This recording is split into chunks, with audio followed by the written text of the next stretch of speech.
Assalamualaikum warahmatullahi wabarakatuh.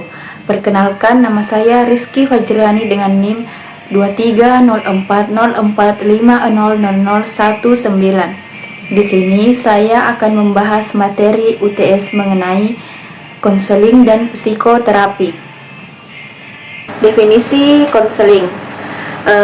Menurut Prayitno menyatakan bahwa konseling merupakan suatu proses bantuan oleh tenaga profesional yang diberikan kepada individu maupun sekelompok orang yang digunakan dalam kehidupan sehari-hari untuk memenuhi kehidupan preventif. Dalam kehidupan sehari-hari, untuk memenuhi kehidupan preventif, dilakukan penyelenggaraan dalam proses pembelajaran pada kegiatan sehari-hari. Definisi konseling yang dikemukakan oleh Gibson menyatakan bahwa konseling merupakan sebuah proses keterampilan yang mana merupakan sebuah proses yang dibedakan dengan proses pemberian bantuan, pemberian nasihat, dan simpati dalam diri konseli, yang mana untuk menentukan masa depan. Dalam hal ini, konseling dibantu untuk menemukan dirinya sendiri yang berpotensi untuk kebaikan dirinya maupun untuk kebaikan masyarakat. Definisi psikoterapi. Psikoterapi kini tidak lagi digunakan dan melampaui asal prosesnya, yang mana psikoterapi sendiri dulunya merupakan sebuah metode untuk orang yang memiliki penyakit, tetapi kini psikoterapi digunakan untuk seseorang yang memiliki hak atas psikisnya, yang mana kini psikoterapi digunakan bukan lagi sebagai proses penyembuhan, pencegahan maupun pengembangan jiwa yang sehat. Kesimpulannya yaitu konseling dan psikoterapi sendiri merupakan dua pendekatan yang memiliki tujuan yang berbeda dalam membantu individu. Konseling lebih berfokus pada proses penyembuhan dan pemberian bantuan memahami diri sendiri, membuat keputusan dan mengembangkan kehidupan yang lebih efektif. Sementara psikoterapi lebih bertujuan untuk menyembuhkan gangguan psikologis melalui metode yang lebih mendalam. Konseling biasanya bersifat preventif dan edukatif, sedangkan psikoterapi lebih menekankan pada penyembuhan dan perubahan pola pikir serta perilaku individu dalam memahami masalah emosional yang mereka derita. Adapun peran konseling dan psikoterapi dalam membantu individu, yang mana di sini ada dua, yaitu yang pertama itu konselor berperan membantu individu sebagai fasilitator dalam memfasilitasi ataupun memberikan ruang bagi individu dalam memahami dirinya,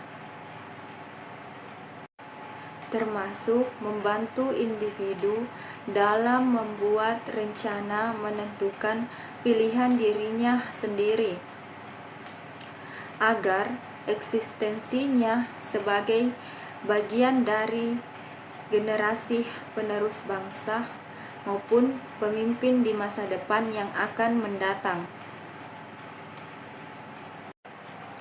Yang kedua yaitu peran konselor sebagai reflektor, yang mana konselor berperan sebagai reflektor dalam membantu individu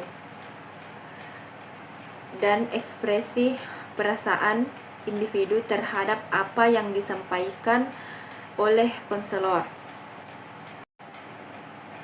Selain itu, konselor memiliki peran apa yang dipertanyakan oleh seorang individu yang mampu mengubah persepsinya mengenai apa yang mereka pertanyakan. terhadap konsep maupun aktualisasi dirinya mengenai masa depan sehingga dapat mengubah pemikiran konseli. Adapun tujuan dari konseling dalam membantu individu, yang pertama yaitu tujuan perkembangan, yang kedua tujuan pencegahan, yang ketiga tujuan peningkatan, yang keempat tujuan perbaikan, yang kelima tujuan penyelidikan, yang keenam tujuan penguatan, yang ketujuh tujuan kognitif, yang kedelapan tujuan psikologis, dan yang terakhir yaitu tujuan psikologis. Pendekatan yang digunakan dalam konseling dan psikoterapi. Yang pertama yaitu pendekatan psikoanalisis. Yang kedua pendekatan eksistensial humanistik. Yang ketiga terapi perilaku. Yang keempat terapi berpusat pada klien. Yang kelima terapi kognitif perilaku. Yang keenam terapi rasional emotif perilaku. Yang ketujuh terapi Gestalt. Yang kedelapan terapi analisis transaksional. Kesimpulannya yaitu konseling dan psikoterapi sendiri merupakan dua pendekatan yang memiliki tujuan yang berbeda dalam membantu individu. Konseling lebih berfokus pada proses penyembuhan dan pemberian bantuan memahami diri sendiri, membuat keputusan dan mengembangkan kehidupan yang lebih efektif. Sementara psikoterapi lebih bertujuan untuk menyembuhkan gangguan psikologis melalui metode yang lebih mendalam. Konseling biasanya bersifat preventif dan edukatif, sedangkan psikoterapi lebih menekankan pada penyembuhan dan perubahan pola pikir serta perilaku individu dalam memahami masalah emosional yang mereka derita. Selanjutnya, pada materi kedua, di sini saya akan membahas mengenai materi karakteristik dan masalah konseling. Hartono menyatakan bahwa dalam bahasa Inggris konseli disebut sebagai klien, yang mana individu yang menerima pelayanan konseling. Dalam konteks konseling di sekolah, konseling merujuk pada peserta didik yang mendapatkan pelayanan konseling. Sedangkan dalam setting di luar sekolah, konseling adalah seseorang atau sekelompok orang dari masyarakat yang memperoleh pelayanan konseling. Corey berpendapat bahwa konseli adalah individu yang mendatangi konselor untuk mendapatkan dukungan emosional dan psikologis, serta untuk memperoleh keterampilan mengatasi tantangan dalam kehidupan. Konseli biasanya menghadapi masalah seperti kecemasan, depresi, kebingungan dalam pilihan karir, atau masalah hubungan interpersonal yang membutuhkan bantuan profesional. Dari pendapat-pendapat tersebut dapat disimpulkan bahwa konseli adalah individu yang menerima layanan konseling dan bimbingan konseling, baik yang mengatasi masalah yang ada maupun untuk mencapai perkembangan diri yang lebih baik dalam berbagai aspek kehidupannya dalam kehidupan sehari-hari. Menurut Abraham Maslow dalam teorinya hierarki kebutuhan, setiap individu memiliki kebutuhan-kebutuhan dasar. Yang pertama yaitu kebutuhan fisiologis, yang mana kebutuhan fisiologis atau kebutuhan jasmani yaitu kebutuhan konseli yang berkaitan dengan kelangsungan hidup. Manifestasi kebutuhan ini dapat dilihat pada kebutuhan sandang, bertujuan untuk melindungi diri dari bahaya yang mungkin muncul di kemudian hari, seperti panas dan dingin. Kebutuhan akan pangan atau makanan yang bertujuan agar organ tubuh tetap berfungsi sebagai mestinya. Kebutuhan akan bertujuan yang mana untuk dapat melindungi diri setelah beraktivitas dalam kehidupan sehari-hari. Yang kedua, kebutuhan rasa aman, yang mana yaitu kebutuhan konseli yang menyangkut rasa tentram, adanya jaminan dan perlindungan dari segala macam ancaman, baik fisik, sosial maupun psikologis. Manifestasi kebutuhan ini adalah konseli membutuhkan perlindungan dari konselor. Yang ketiga, kebutuhan sosial, yang mana kebutuhan konseli akan perasaan diterima oleh orang lain, kebutuhan dihormati, kebutuhan ikut serta atau berpartisipasi dalam berbagai aktivitas sosial seperti mengikuti kursus, pelatihan, pendidikan, organisasi, serta kebutuhan berprestasi lainnya. Yang keempat, kebutuhan harga diri, yang mana kebutuhan konseli yang menyangkut tentang harga dirinya sendiri seperti kebutuhan mendapatkan respek dari orang lain, memperoleh kepercayaan diri dan penghargaan diri. Manifestasi kebutuhan ini bisa berupa konseli ingin diperlakukan secara manusiawi, terhormat dan menyenangkan. Yang terakhir, kebutuhan aktualisasi diri, yang mana merupakan konseli ingin berbuat lebih baik untuk menunjukkan bahwa dirinya mampu melakukan sesuatu yang lebih baik bila dibandingkan dengan orang lain. Manifestasi kebutuhan ini bisa berupa dapat memecahkan masalah-masalah yang dihadapinya, dapat memperoleh suatu prestasi secara optimal, dan dapat memperoleh pengetahuan dan keterampilan yang dibutuhkan dalam kehidupan di masyarakat dan sebagainya. Adapun masalah-masalah konseling antara lain sebagai berikut. Yang pertama yaitu masalah kecewa. Kecewa merupakan bentuk gangguan emosi yang ditimbulkan oleh ketidakserasian antara apa yang diinginkan oleh konseli dan kenyataan yang terjadi. Seorang siswa yang merasa kecewa karena mendapatkan pelayanan yang tidak memuaskan di sekolah, dan seorang mahasiswa merasa kecewa karena dosennya tidak hadir memberi kuliah tanpa pemberitahuan sebelumnya.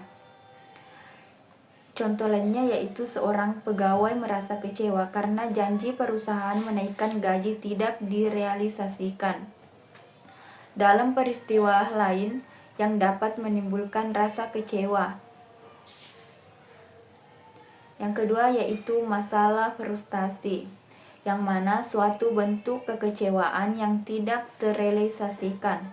Akibatnya, kegagalan yang sering terjadi di dalam mengerjakan sesuatu atau akibat tidak berhasil dalam mencapai cita-cita. Konseli yang mengalami frustasi biasanya menampakkan gejala minat kerjaannya menurun, tidak mau melakukan usaha lagi, dan kehilangan kepercayaan pada dirinya. Pada umumnya, layanan konseling diberikan kepada konseli untuk membantu membangkitkan minat dan motivasi pada aktivitas lain yang lebih cocok. Dengan potensi konseli, teknik ini disebut sublimasi. Yang ketiga yaitu masalah kecemasan, yang mana kecemasan adalah suatu keadaan atau kondisi emosi yang tidak menyenangkan dan merupakan pengalaman yang samar-samar disertai dengan perasaan yang tidak berdaya dan tidak menentu. Pada umumnya, kecemasan bersifat subjektif yang ditandai dengan adanya perasaan tegang, khawatir, takut, dan disertai dengan adanya perubahan fisiologis seperti peningkatan denyut nadi, perubahan pernafasan, dan tekanan darah.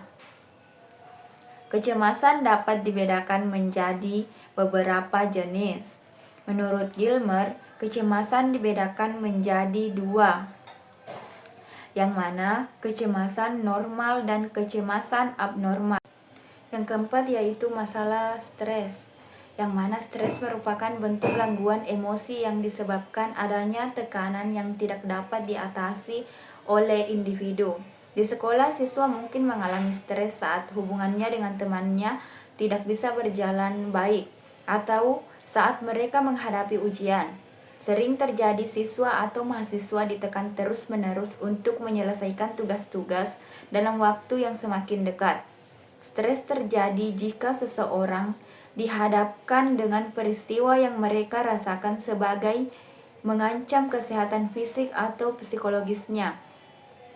Peristiwa-peristiwa tersebut disebut stresor, dan reaksi orang terhadap peristiwa tersebut dinamakan respons stres. Stres yang berlanjut dapat menimbulkan gangguan emosi yang menyakitkan seperti kecemasan dan depresi. Yang kelima yaitu masalah depresi, yang mana depresi dikenal sebagai keluhan-keluhan umum yang dialami oleh masyarakat biasa maupun penderita yang berobat. Masalah depresi dapat digolongkan ke dalam gangguan emosi dan kepribadian, yang mana perlu mendapatkan perhatian serius dari kalangan dokter bidang kesehatan jiwa, psikologi, maupun ahli konseling. Bila masalah depresi dialami oleh konseli, normal seperti keadaan kemurungan, kesedihan, kepatahan, semangat yang ditandai oleh perasaan yang tidak puas, menurunnya kegiatan, dan pesimis menghadapi masa yang akan datang. Yang keenam yaitu masalah konflik, yang mana konflik merupakan bentuk pertentangan yang dialami oleh individu. Konflik yang dialami konseli bisa ditimbulkan oleh dua faktor dalam diri konseli. Faktor ini berasal dari dalam dan faktor dari luar diri konseli. Penyebab pertama terjadi karena apa yang dilakukan konseli tidak sesuai dengan keyakinan konseli. Sedangkan penyebab kedua timbul bila keinginan dan harapan konseli tidak sesuai dengan kenyataan di luar dirinya. Konflik sebagai masalah psikologis sangat memengaruhi perilaku individu. Yang ketujuh yaitu masalah ketergantungan.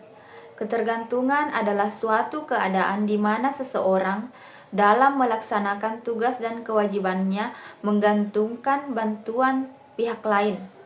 Masalah ketergantungan konseli merupakan bentuk kesulitan psikologis yang dapat dikategorikan lebih ringan bila dibandingkan dengan masalah-masalah lain yang dihadapi.